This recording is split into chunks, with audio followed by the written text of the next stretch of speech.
Vous travaillez comme ce jeune homme chez Decathlon? Que vous travaillez à l'accueil, dans la zone de transit, dans le rayon fitness, à l'atelier ou dans le rayon sport de montagne, vous ne voulez pas de douleur au dos, aux pieds ou aux genoux après une journée de travail.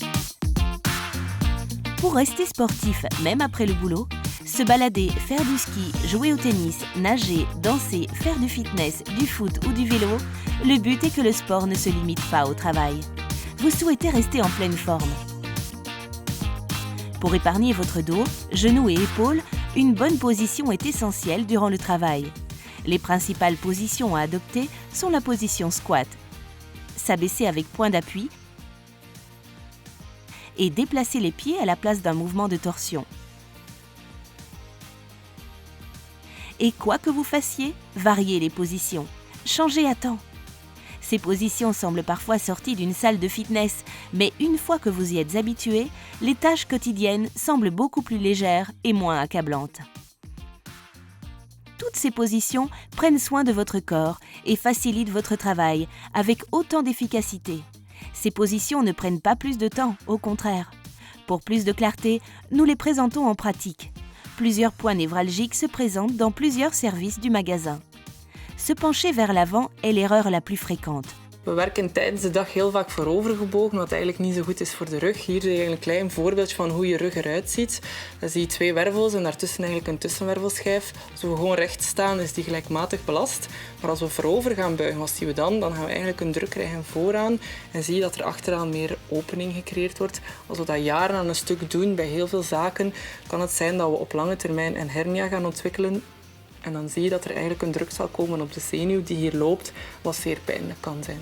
Vous le faites souvent pour ramasser ou pour atteindre des choses qui se trouvent plus bas. Faites-y attention lorsque vous prenez des boîtes, placez ou déplacez des marchandises dans les rayons. Pour toutes ces actions, il est recommandé d'appliquer le squat. De squatbeweging is eigenlijk een alternatief voor het vooroverbuigen. Want wat gebeurt er als we de squatbeweging gaan doen? Dan gaan we eigenlijk een gelijke druk creëren overal op de tussenwervelschijf, waardoor dat de belasting voor de rug veel lager is en dat we onze rug eigenlijk kunnen beschermen. Pour les objets légers, vous pouvez également vous abaisser avec point d'appui ou faire le squat avec point d'appui. Que vous soyez à la caisse, dans les rayons du magasin ou en train de décharger le camion, n'oubliez pas, si vous devez soulever des objets lourds, squat. Varier de position est essentiel. Het kan zijn bij sommige functies, zoals bij het onthaal of de kassa, dat we een lange periode recht staan en eigenlijk stilstaan.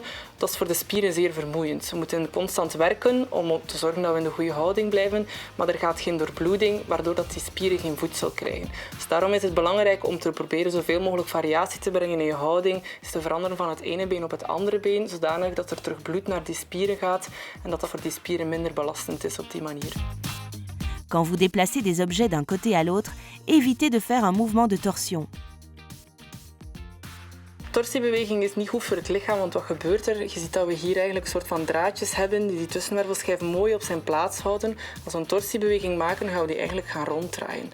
Dat is zeer belastend voor die draadjes en op lange termijn kunnen die ook scheuren, wat heel veel pijn kan geven in de rug.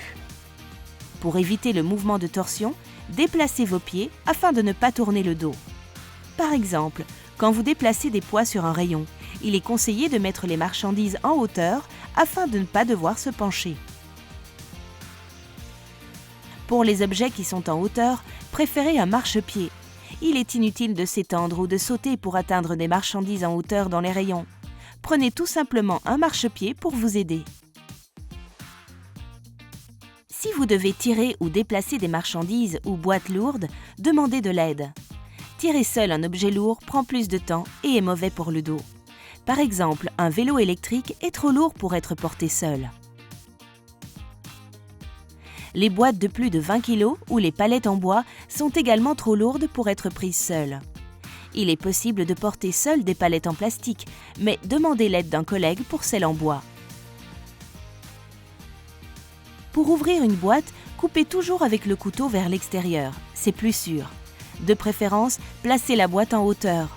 Ainsi, il vous sera plus facile d'en enlever les marchandises.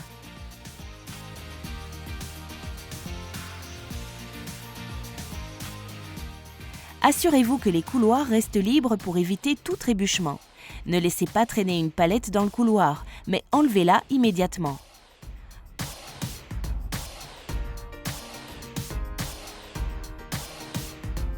Quand vous déplacez des chariots lourds dans l'atelier ou pour décharger le camion, poussez le chariot.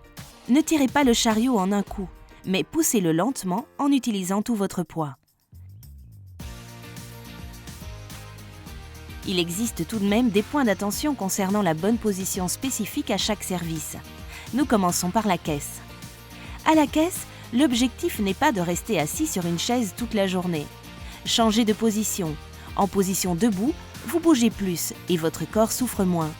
Restez donc suffisamment debout et utilisez les points d'appui et la chaise debout pour vous reposer.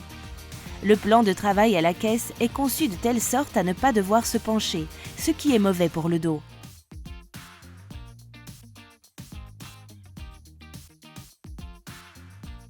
Quand vous vous étendez ou rangez certaines choses, ne posez pas tout sur le sol, mais en hauteur, afin de ne pas travailler penché. Quand vous soulevez un vélo, il est important d'adopter la bonne position. Pensez à votre dos, tenez-le dans une position naturelle et utilisez la force de vos jambes, en y laissant poser le vélo. Si vous devez réparer des vélos lourds, portez-les à deux. Pensez aussi à régler le support.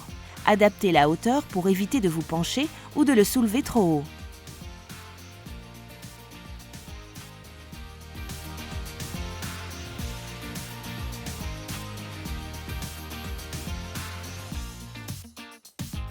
Quand vous sortez les vélos du roll, n'oubliez pas d'adopter la bonne technique. Utilisez vos jambes comme point d'appui et demandez de l'aide pour des vélos lourds comme les vélos électriques.